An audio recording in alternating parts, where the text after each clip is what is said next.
I did not expect Apple to make a laptop like this. The MacBook Neo feels almost out of character for the company. At first, for years you wanted a MacBook, you were usually looking at a starting price of $999 US. Sure, older models like the MacBook Air M1 could fall to around $699 US on sale, but that was still far above what most budget buyers were shopping for. The MacBook Neo starts at just $599 US for education, which is a huge jump downward. That is $500 less than the new MacBook Air M5.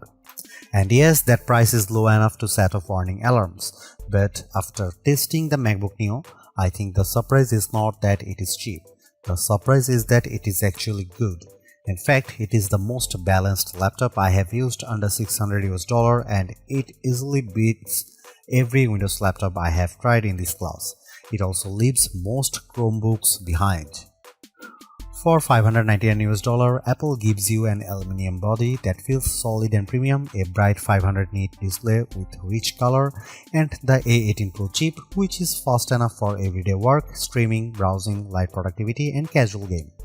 The side-mounted speakers are also much better than they have any right to be at this price. So, what did Apple give up to make that happen?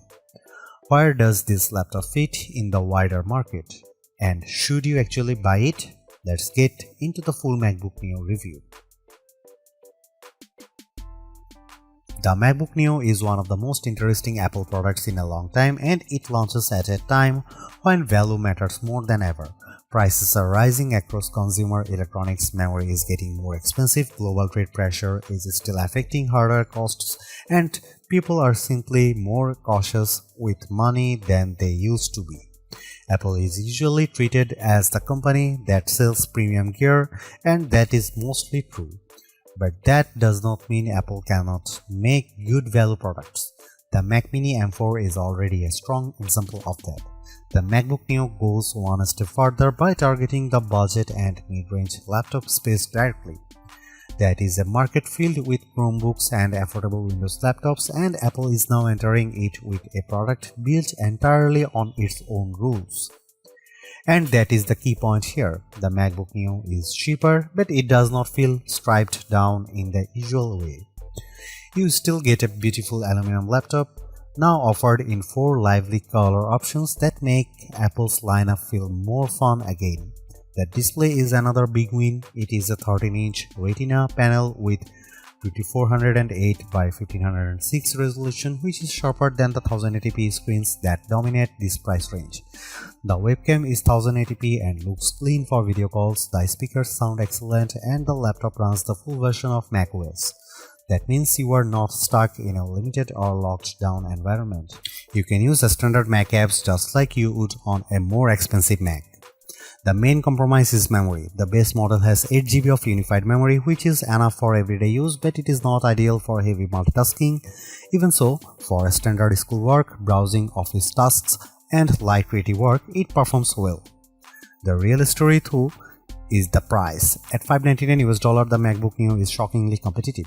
For students, the price drops to $499 US, and at that point it becomes very hard to argue against. Finding a Windows laptop or Chromebook that matches this level of build quality and display quality at that price is extremely difficult. Of course, there are trade-offs. The keyboard has no backlight, so it is not ideal in low light, and the 2 USB-C ports use older USB 3 and USB 2 technology instead of modern high-speed standards. Still, even with those compromises, Apple has made one of the strongest budget laptops available in 2026. It may not be the cheapest laptop you can buy, but it is one of the most complete. That alone makes it a serious problem for the competition.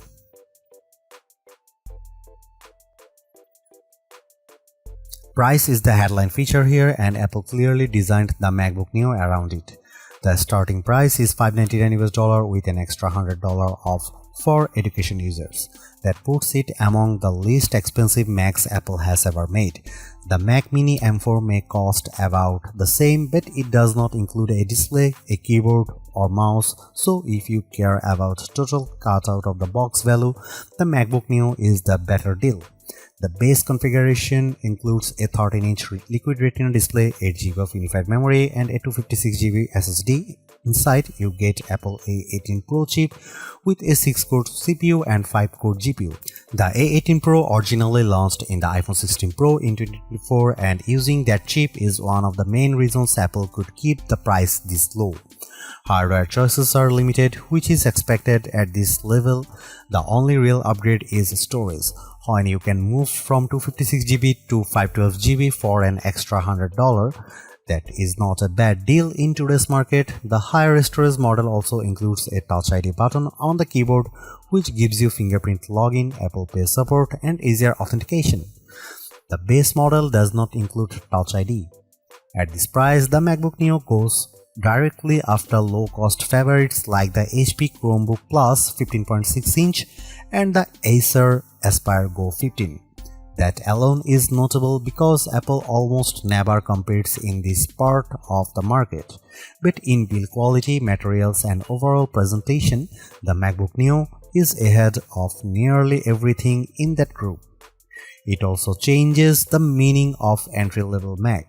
The MacBook Air is no longer the cheapest MacBook you can buy, and that makes the new MacBook Air M5's $1,099 starting price feel less painful than it otherwise would.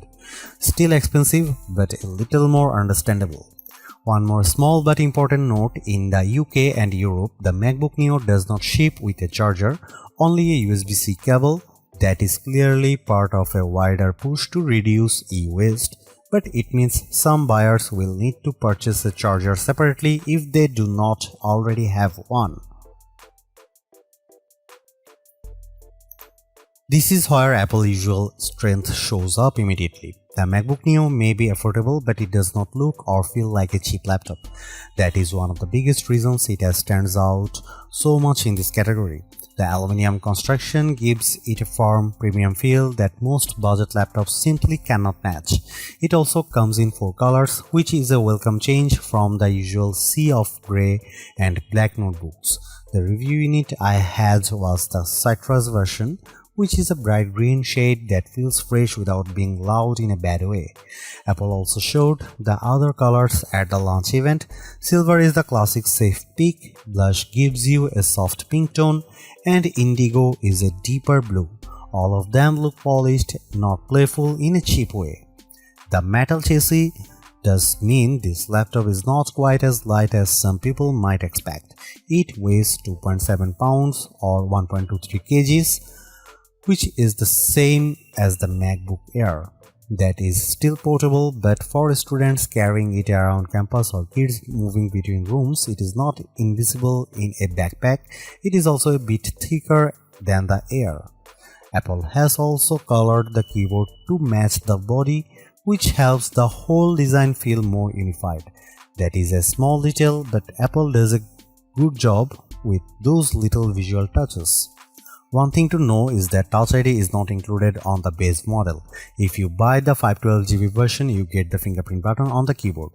That is much more useful than the standard log button on the cheaper model, especially because Touch ID speeds up logins, purchases, password entries, and app approvals. It is a shame Apple locked that feature behind the more expensive configuration, since biometric security is already common on many cheaper laptops.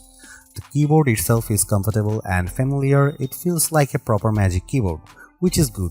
The bad news is that it is not backlit.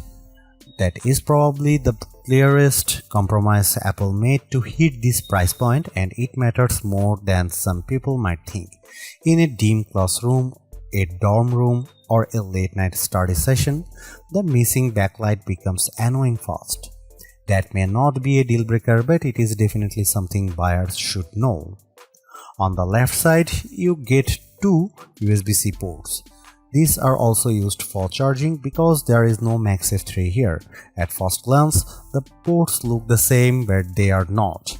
The port closer to the back uses USB 3 and tops out at 10 Gbps, which is fine for modern accessories and decent for external storage, though still far slower than the Thunderbolt 4 or Thunderbolt 5 on more expensive MacBooks. You can plug in a 4K 60Hz monitor through it, which is useful. The second USB-C port uses USB 2, which is far slower and only really suitable for basic accessories like a mouse or keyboard. That means the two ports may look identical, but they do very different jobs. This is one of the strangest cost-saving choices Apple made. It works, but it is not elegant. Someone could easily plug a device into the wrong port and wonder why performance is so slow. Even if the logic makes sense, from a cost perspective, USB 2 in a 2026 laptop feels hard to defend. But outside of that, the design is excellent for the money, the aluminum body feels premium, the screen size is practical, and the display is one of the best parts of the laptop. At 13 inches, the panel is portable and easy to carry. At 2408 by 1506, it is sharper than the standard budget laptop display. At 500 nit, it is bright enough to use in a lot of different environments, and with support for 1 billion colors, the image looks rich and vibrant. If you are used to cheap laptops with dim, flat, washed-out panels, the MacBook Neo will feel like a major step up. It is one of the best displays you can get on an affordable laptop and maybe the best overall. The only thing missing is touchscreen support, which Apple still refuses to add here. The MacBook Neo is the best budget laptop you can buy right now. It sits at the higher end of the budget category, but the quality gap between it and most Windows laptops or Chromebooks at the same price is hard to ignore. The MacBook Neo looks better, feels better, and performs better in daily use. The display is excellent, the speakers are unusually good, and the overall experience feels far more premium than the price suggests. What Apple really nailed here is the software side. This is not a watered-down Mac experience. You still get full Mac OS, broad app support, and the normal Apple ecosystem features that makes MacBooks so useful in the first place. Yes, there are compromises. The memory is limited, the keyboard has no backlight, and the USB-C setup is odd. But those trade-offs are easier to accept when the rest of the machine is this well executed. In the end, the MacBook Neo is exactly what a budget MacBook should be. Simple, capable, polished, and worth the money.